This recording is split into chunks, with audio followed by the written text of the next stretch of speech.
students, how are you all? Hope you all are doing very good. Today students, we are going to start a new chapter of class 4th, which is chapter number 7 regarding safety and first aid. Okay, let's start it. So accidents may occur anywhere, but generally accidents occur due to carelessness. Prevention is better than cure is a famous proverb that you must have heard. So to be safe, we should follow some safety rules. Okay, student, what they say कि accidents हम कभी भी और कहीं भी हो सकते हैं, राइट? लेकिन जनरली एक्सीडेंट्स क्यों होते हैं? ड्यू टू केयरलेसनेस, यानी कि किसी भी जल्दबाजी की वजह से या लापरवाही की वजह से क्या होते हैं? एक्सीडेंट्स होते हैं. So you must have heard about this proverb that is prevention is better than cure, right? So ये एक फेमस प्रोवर्ब है जो हमने सुनी है. दैट मीन्स व्हाट कि इस प्रोवर्ब के अकॉर्डिंग हमेशा हमें क्या प्रिवेंशन, चीज़ों को अवॉइड यानी कि एक्सीडेंट्स को प्रिवेंट करने की कोशिश करनी चाहिए. हमें खुद को सेफ रखना चाहिए by following some safety rules at different places. So now number 1 which we have to read about safety at home, यानी कि जब हम अपने घर पे हैं, होम में हैं, तब हम क्या सेफ्टी मेजर्स ले सकते हैं to be safe, that we have to discuss. See, a casual attitude can cause an accident even at home. Slipping and falling on a wet floor and falling down on stairs are some common accidents which can occur when we are not careful at home. सी, एक casual attitude यानी कि जब आप अपनी safety की तरफ क्या नहीं रहेंगे, थोड़ा सा स्ट्रिक्ट नहीं रहेंगे और बहुत ही कैजुअली चीज़ों को लेंगे, तो उससे एक्सीडेंट्स जो है घर पर भी हो सकते हैं.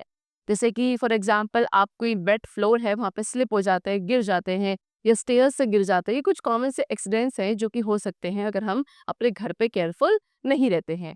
ठीक है, तो अपने घर पे हमें क्या प्रिकॉशंस लेने हैं? Number 1, we must keep things like toys, roller skates, shoes, books etcetera. ये जितने भी चीज़ें हैं स्टूडेंट्स, इन सभी को अपने प्रॉपर प्लेसेस पे रखना चाहिए. अदरवाइज कोई भी पर्सन या आप खुद भी क्या हो सकते हो इन ऑब्जेक्ट्स पे जो कि आपके फ्लोर पे स्प्रेडेड रहते हैं, आप इनमें क्या इलझ कर ट्रिप होकर गिर सकते हैं. Now the floor must be kept clean and dry. जो फ्लोर है उसे क्लीन एंड ड्राई रखना चाहिए, बिकॉज अगर आप उस पर वाटर, मिल्क, जूस एक्सेट्रा कोई भी चीज़ स्पिल कर देते हो गलती से भी, तो आपको उसे तुरंत क्या करना चाहिए? एक ड्राई क्लोथ से, सूखे कपड़े से वाइप करना चाहिए. बिकॉज वेट फ्लोर यानी कि गीला जो फ्लोर होगा उस पर slipping, we must not run on stairs और इनसाइड द हाउस. ठीक है, स्टेयर्स पर या घर के अंदर हमें भागना नहीं चाहिए. Do not play outdoor games inside the house. घर के अंदर आउटडोर गेम्स नहीं खेलने हैं. ठीक है, सॉकेट, स्विचेस, ये सभी चीज़ों को वेट हैंड्स यानी कि गीले हाथों से टच नहीं करना चाहिए. If any switch or appliance is broken by you accidentally, please own up and inform your elders about the same. This will ensure that they do not hurt themselves when they operate it next time. अगर कोई भी switch या appliance आपसे गलती से टूट जाता है, तो आपको क्या करना चाहिए? उस चीज़ को, अपनी गलती को मानना चाहिए एंड अपने एल्डर्स को सेम चीज़ के बारे में आपको इन्फॉर्म करना चाहिए. बिकॉज उससे क्या होगा? अगर आप अपने एल्डर्स को बता दोगे तो वो एल्डर्स उस चीज़ को दोबारा ऑपरेट करने से पहले क्या रहेंगे? थोड़े से सिक्योर रहेंगे, थोड़ा सा अलर्ट रहेंगे एंड खुद को हर्ट नहीं करेंगे. Sometimes electricity goes out and candles are lit. कभी-कभी क्या होता है? लाइट आपकी चली जाती है, इलेक्ट्रिसिटी चली जाती है. ओके, एंड कैंडल्स को हम जलाते हैं, right? So do not extinguish a candle with fingers as a molten wax can burn your skin. So कभी भी उस कैंडल को आपको किसके थ्रू? अपने फिंगर्स के थ्रू एक्सटिंग्विश नहीं करना चाहिए. बिकॉज जो उसमें मोल्टन वैक्स होती है, पिघली हुई वैक्स होती है, वो आपको बर्न कर सकती है. ठीक है, उसके बाद कॉइन, मार्बल, रिंग्स, ये सभी चीज़ों को अपने माउथ में नहीं रखना चाहिए बिकॉज वो हमारे विंड पाइप में जा सकता है. Do not take any medicine on your own. खुद से कोई भी मेडिसिन नहीं लेनी चाहिए. And in case of any trouble और when you get hurt, you must call your parents और एल्डर्स. एंड अगर कोई परेशानी है या आप हर्ट हो जाते हो, तो आपको अपने पेरेंट्स या एल्डर्स को इन्फॉर्म करना चाहिए, राइट? चलो, so these were the safety measures which we should follow at our home, and now these are the safety measures which are need to be followed in the kitchen. Right? तो जब हम kitchen में रहते हैं तो वहाँ भी हमको कुछ सेफ्टी रूल्स फॉलो करने चाहिए एक्सीडेंट्स को प्रिवेंट करने के लिए. Number 1, always pick up a knife by its handle. हमेशा नाइफ को उसके हैंडल के थ्रू आपको उठाना चाहिए. Okay, never catch a falling knife. अगर कोई नाइफ गिर रहा है उसको कैच नहीं करना है एंड ना ही किसी भी शार्प ऑब्जेक्ट से आपको खेलना चाहिए. Then never run and play when your mother is cooking in the kitchen. कभी भी आपको किचन के अंदर भागना या फिर रन प्ले नहीं करना है while your mother is cooking in the kitchen, right? Next we come to what? Throw vegetables and fruit peels into the waste basket to avoid stepping on them and slipping. So फिर जितना भी kitchen के अंदर vegetable या fruit peels का waste होता है, वो सब हमें किस में? बास्केट में, वेस्ट बास्केट में थ्रो करना चाहिए, सो दैट कोई भी पर्सन उस पर स्टेप करके स्लिप ना. Never operate a gas burner alone. खुद से कोई गैस बर्नर आप ऑपरेट नहीं करेंगे.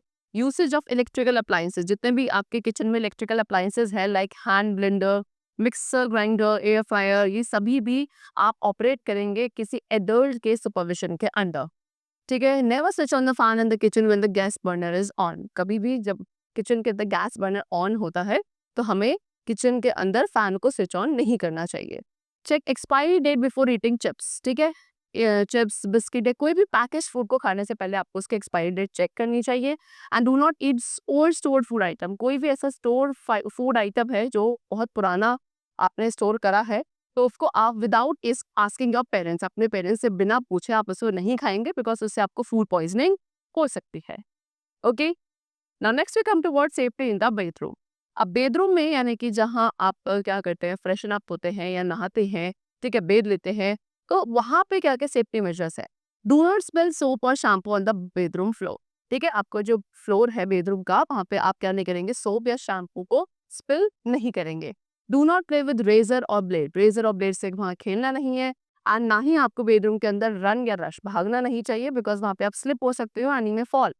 Do not touch any switch with weight hand, कोई भी स्विच को वेट हैंड से टच नहीं करेंगे। Do not solo any toiletries, कोई भी टॉयलेटरीज को सोलो नहीं किया जाएगा।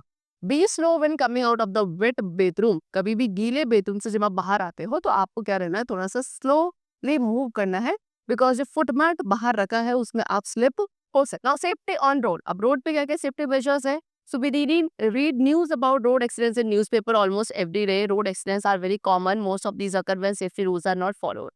So usually हम स्टूडेंट्स क्या डेली बेसिस पे न्यूज़पेपर में कोई ना कोई रोड एक्सीडेंट्स के बारे में सुनते ही हैं। और रोड एक्सीडेंट्स यूजुअली क्या है, कब होते हैं, जब हम क्या नहीं करते, सेफ्टी मेजर्स को रोड पे फॉलो नहीं करते हैं। They are very common, right. See, so we should follow some rules while walking on the road. Number 1, cross the road only zebra crossing और यूज अ सबवे। हमेशा road आप zebra crossing पे cross करेंगे या subway use करेंगे। Then हमेशा footpath पे walk करना चाहिए। अगर फुटपाथ नहीं है तो आपको रोड की लेफ्ट हैंड साइड पे वॉक करना चाहिए। Look to your right then left and right again and then cross the road if it is clear. हमेशा पहले अपने right hand side, then left hand side, then again right hand side देखने के बाद ही road को cross करनी चाहिए, जब रोड बिल्कुल क्लियर हो। Never run on the road, road पे कभी आपको भागना नहीं चाहिए, खेलना नहीं चाहिए। Do not chat on phone और play games while crossing the road. जब आप रोड क्रॉस कर रहे हैं तो आप फोन पे ना तो चैटिंग करें उस दौरान और ना ही गेम्स खेलें। Okay, never cycle in the middle of the road, road के बिल्कुल बीच में आपको साइकिलिंग नहीं करनी है। Stay on the left hand side बहना चाहिए एंड अपने ब्रेक्स एंड बेल को रेगुलर बेसिस पे चेक करना चाहिए। Use safety gears, safety gears आपको यूज करने चाहिए, like helmet, knee and elbow guard, जब भी आप स्केटिंग या साइकिलिंग करेंगे। Okay, the next we come to safety at play. जब हम खेलते हैं तब प्ले ग्राउंड पे हमें क्या सेफ्टी मेजर्स फॉलो करने हैं। एवरी चाइल्ड एंजॉयज प्लेइंग, सी हर एक बच्चे को क्या स्टूडेंट्स खेलना पसंद होता है। एंड अगर हम वाइल प्लेइंग क्या नहीं करते, सेफ्टी रूल्स फॉलो नहीं करते हैं, we may get hurt. So these are the rules which we have to keep in our mind while playing. Number 1, do not throw things at one another, किसी भी एक दूसरे के ऊपर चीजों को थ्रो नहीं करना चाहिए। नेवर प्ले अ रस गेम, कोई रस गेम नहीं खेलेंगे। The playground should be safe for playing, खेलने के लिए जो प्लेग्राउंड है वो आपको सेफ होना चाहिए। उस गेम के जो आप गेम खेल रहे हो उसके रूल्स हमेशा फॉलो करेंगे। वेट फॉर योर टर्न, अपने टर्न का आपको वेट करना चाहिए। डू नॉट पुश और पुल एनीवन, किसी भी पर्सन को पुश या पुल नहीं करना है। And if you see broken bottles और ब्लेड, अगर आपको कोई भी ब्रोकन यानी कि टूटा हुआ बॉटल या ब्लेड दिखता है तो आपको हमेशा किसी एडल्ट या अपने जो वहाँ गार्ड है उनको इन्फॉर्म करना है। Do not pick them yourself, खुद से आप उन्हें नहीं उठाइए, राइट। नेक्स्ट है सेफ्टी एट स्विमिंग पूल। अब स्विमिंग पूल पे क्या क्या सेफ्टी मेजर्स हमें फॉलो करने हैं। We should follow certain rules to prevent accidents while swimming. See, swimming करते वक्त भी स्टूडेंट्स हमें कुछ सेफ्टी मेजर्स को फॉलो करना चाहिए so that we can prevent accidents over there, right. See, number 1, never go for a swim alone, कभी भी आप अकेले स्विमिंग के लिए नहीं जाएंगे। Do not go into deep water without a coach और एन एडल्ट, किसी भी गहरे पानी में आपको नहीं जाना है किसी कोच या एडल्ट के बिना।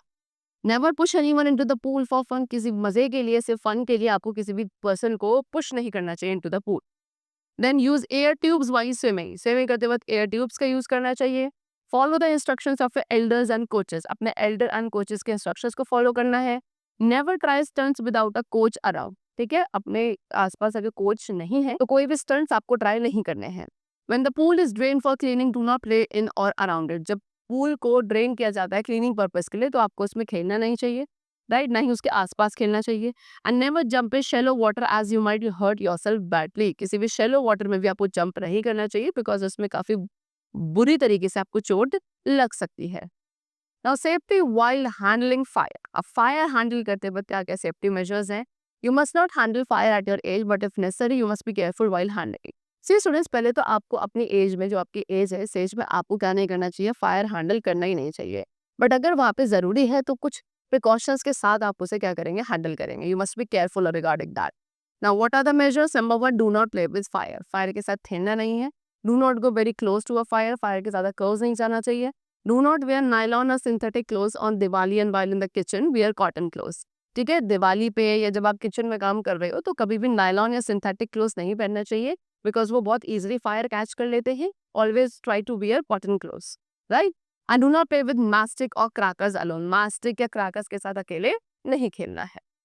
Then safety at school. अब कुछ सेफ्टी मेजर्स है जो हमें स्कूल में भी फॉलो करना है. What are those measures? Number 1, do not run in corridors और इन द क्लासरूम. क्लासरूम में, कॉरिडोर्स में आपको भागना नहीं है. वॉक इन अ लाइन, हमेशा एक लाइन में वॉक करना है. Do not push anyone. किसी को भी धक्का नहीं देना चाहिए, स्पेशली जब आप स्टेयरकेसेस पे हो, सीढ़ियों पर हो. Do not play inside the classroom. Classroom के अंदर नहीं खेलेंगे. डू नॉट ईट और पुट एनी ऑब्जेक्ट. ठीक है, ना तो कोई ऑब्जेक्ट इस तरीके का आपको क्या करना चाहिए, अपनी नोज ईयर में रखना है, और ना ही आपको क्या करना चाहिए, खाना चाहिए, जैसे कि चौक, रबर या क्रेयॉन्स वगैरह. Then do not venture out alone in the school garden और एम्प्टी हॉल्स और क्लासरूम. ठीक है, अपने स्कूल गार्डन में या कोई एकदम खाली हॉल या क्लासरूम है तो उसमें आपको क्या अकेले नहीं. Then do not go alone with any helper in the school. School में कोई भी हेल्पर के साथ अकेले नहीं जाना चाहिए, अगर जब तक आपकी क्लास टीचर इंस्ट्रक्ट नहीं करेगी. Always inform your teacher and then leave the school. हमेशा अपने टीचर को इन्फॉर्म करके आपको स्कूल से जाना चाहिए. Do not talk to strangers. किसी भी अनजान या स्ट्रेंजर से आप बात नहीं करेंगे और ना ही उनसे कोई स्वीट या चॉकलेट्स एक्सेप्ट करेंगे.